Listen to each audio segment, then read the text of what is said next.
Assalamualaikum warahmatullahi wabarakatuh. Perkenalkan, nama saya Bayu Setiawan. Saya akan mempresentasikan mata kuliah Dasar-dasar Kemahiran Berbahasa, materi Keterampilan Menulis.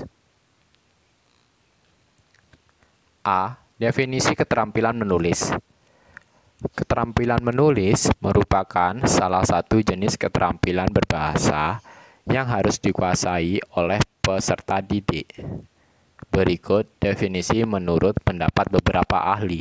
1. Saleh Abbas 2006.2 125. Keterampilan menulis adalah kemampuan mengungkapkan gagasan, pendapat, dan perasaan kepada pihak lain dengan melalui bahasa tulis. 2. Ahmad Rofiq Udin dan Darmiati Zuhdi 1999.2 159.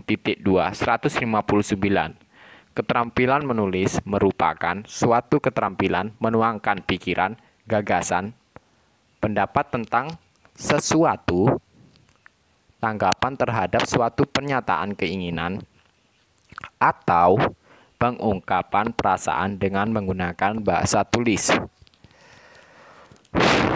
3. Henry Guntur Tarigan 2008.23. Keterampilan menulis adalah salah satu keterampilan berbahasa yang produktif dan ekspresif yang dipergunakan untuk berkomunikasi secara tidak langsung dan tidak secara tatap muka dengan pihak lain. 4. Birne, Haryadi, dan Zamzani 1999.277. Keterampilan menulis karangan atau mengarang adalah menuangkan buah pikiran ke dalam bahasa tulis melalui kalimat yang dirangkai secara utuh dan jelas sehingga dapat dikomunikasikan kepada pembaca dengan berhasil. B. Ruang lingkup keterampilan menulis.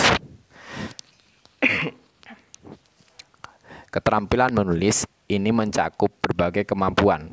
Misalnya, kemampuan menggunakan unsur-unsur bahasa secara tepat, kemampuan mengorganisasikan wacana dalam bentuk karangan, kemampuan menggunakan gaya bahasa yang tepat, dan pilihan kata serta yang lainnya. Menulis, dilihat dari segi hakikatnya, dapat dibagi atas 3 aspek, yakni 1. Menulis sebagai proses berpikir, 2.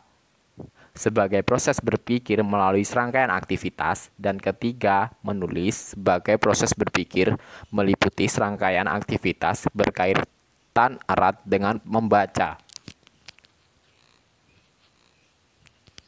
Keterampilan menulis banyak memiliki ruang lingkup, diantaranya 1. Menulis puisi, 2. Menulis cerpen, dan yang ketiga, menulis artikel.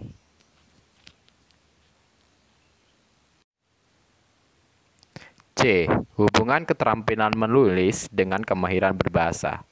Orang yang gemar, pandai, dan telah menulis berarti ia telah mencoba mengaktifkan indera yang ada pada dirinya melalui apa yang ia lihat, dengar, rasakan, cium, dan raba, kemudian teraplikasikan ke dalam rangkaian kata dan bahasa.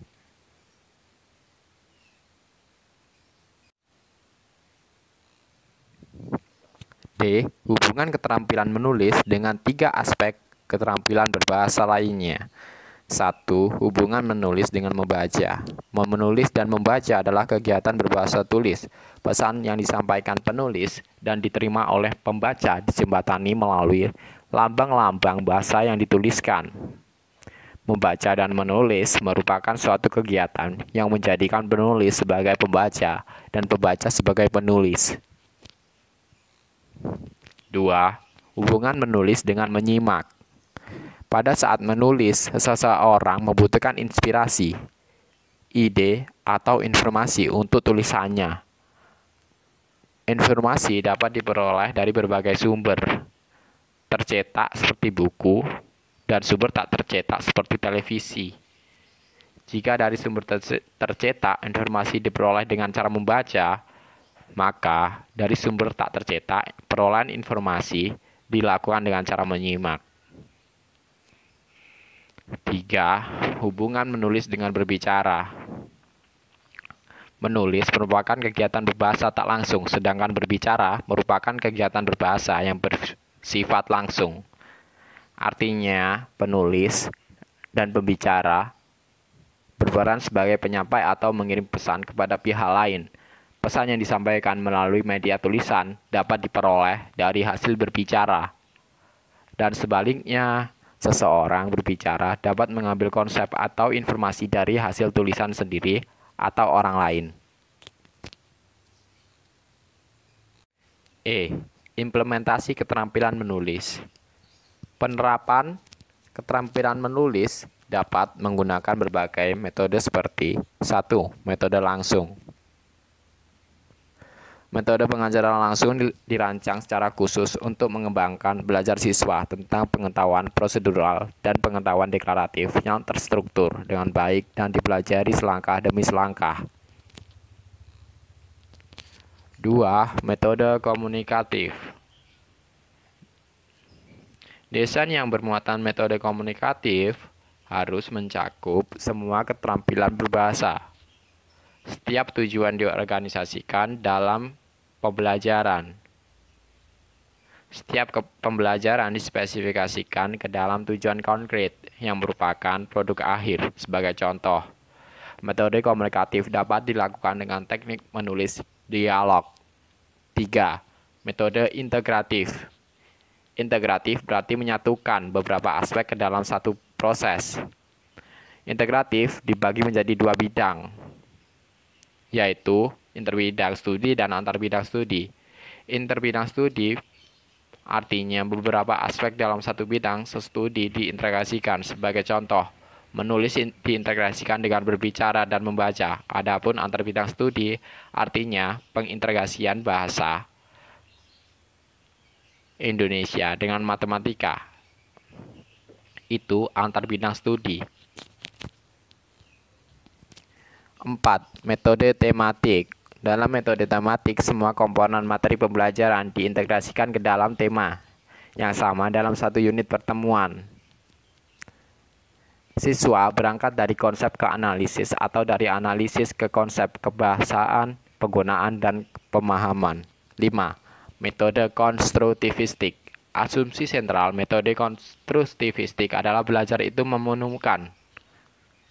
Konstruktivistik dimulai dari masalah yang sering muncul dari siswa sendiri dan selanjutnya membantu siswa tersebut dan menemukan langkah-langkah pemecahan masalah tersebut. Metode kontekstual. Pembelajaran dengan menggunakan metode ini akan mempermudah dalam pembelajaran menulis, yakni konsepsi pembelajaran yang membantu guru menghubungkan mata pelajaran dengan situasi dunia nyata dengan kehidupan pembelajaran yang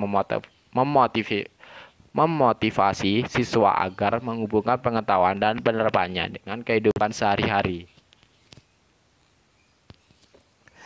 F. Problematika keterampilan menulis. 1. Rasa malas mencari sumber referensi.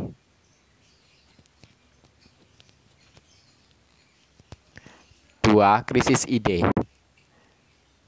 3. Kurang latihan. 4. Takut salah. 5. Takut gagal.